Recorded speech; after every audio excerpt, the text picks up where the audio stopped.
मेरे प्यारे मतदातागण, किसान, मजदूर व नौजवान साथियों, आइए हम सब मिलकर जितेंद्र कुमार राय के हाथों को मजबूत करें। लालटेन निशान पर बटन दबाकर भारी से भारी मतों से विजयी बनाएं।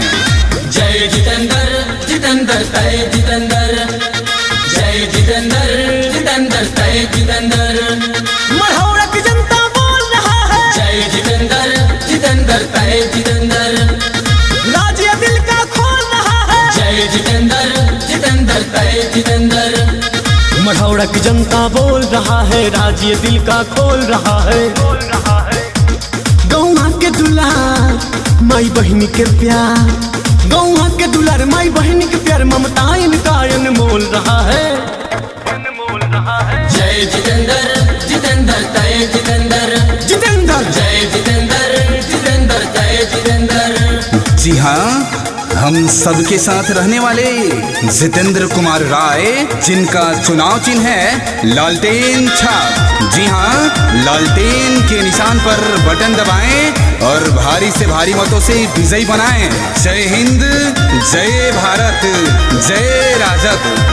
चर्चा है इनकी गली गली, इनकी तो फिर से हवा चली, जनता के दिल पे राज करे, विरोधी में मची है खलबली। जय जितेंद्र, जितेंद्र तय जितेंद्र। हाँ, चर्चा है इनकी गली गली, इनकी तो फिर से हवा चली, जनता के दिल पे राज करे, विरोधी में मची है खलबली। जय जितेंद्र, जितेंद्र तय जितेंद्र, जय जितेंद्र, जितेंद्र तय जितेंद्र।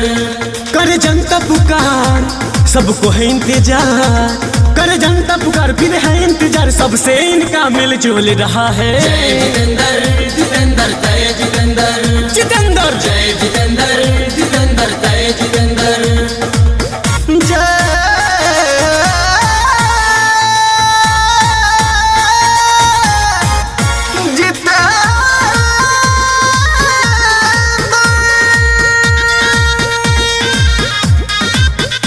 युवा दिलों की धड़कन है, हर घर का ये तो दर्पण है, इनसे बेहतर कोई और नहीं, जनता को किए समर्पण है। जय जितेंद्र, जितेंद्र तय जितेंद्र। ओ, युवा के दिल के धड़कन है, हर घर का ये तो दर्पण है, इनसे बेहतर कोई और नहीं, जनता को किए समर्पण है। जय जितेंद्र, जितेंद्र तय जितेंद्र, जय जितेंद्र, जितेंद्र तय जितेंद्र। किए बड़े बड़े काम जाने बच्चा बच्चा नाम, किए बड़े बड़े काम जाने सब कोई नाम, पहले से बजता ढोल रहा है। जय जितेंद्र, जितेंद्र तय जितेंद्र, जितेंद्र जय जितेंद्र, जितेंद्र तय जितेंद्र। मढ़ौरा की जनता बोल रहा है, राज्य दिल का खोल रहा है। गौवा के दुलार माई बहनी के प्यार, गौवा के दुलार माई बहनी के प्यार, ममता इनका अनमोल